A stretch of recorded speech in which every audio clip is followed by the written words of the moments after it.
Romans 8:3. God sending his own Son in the likeness of sinful flesh, and for sin, condemned sin in the flesh.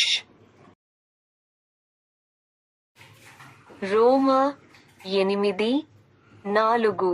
దేవుడు తన సొంత కుమారుని పాప శరీరాకారముతో పంపి, ఆయన శరీరమందు పాపమునకు శిక్ష విధించెను. रोमियो 8:3. अर्थात अपने ही पुत्रा को पापमय शरीर की समानता में और पाप के बलिदान होने के लिए भेजकर शरीर में पाप पर दंड की आज्ञा दी.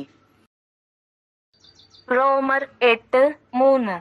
ദൈവം തന്റെ പുത്രനെ പാപജഡത്തിന്റെ സാദൃശ്യത്തിലും പാപം നിമിത്തവും അയച്ചു, പാപത്തിനു ജഡത്തിലെ ശിക്ഷ വിധിച്ചു. ரோமர் 8:3. தம்முடைய குமாரனை பாவ மாம்சத்தின் சாயலாகவும் பாவத்தை போக்கும் பலியாகவும் அனுப்பி மாம்சத்திலே பாவத்தை ஆக்கினைக்குள்ளாக தீர்த்தார். ರೋಮ 8:3. ಹೇಗೆಂದರೆ ಆತನು ತನ್ನ ಸ್ವಂತ ಮಗನನ್ನು ಪಾಪ ಶರೀರದ ಹೋಲಿಕೆಯಲ್ಲಿ ಕಳುಹಿಸಿ ಪಾಪಕ್ಕಾಗಿ ಆ ಶರೀರದಲ್ಲಿಯೇ ಪಾಪವನ್ನು ದಂಡಿಸಿದನು.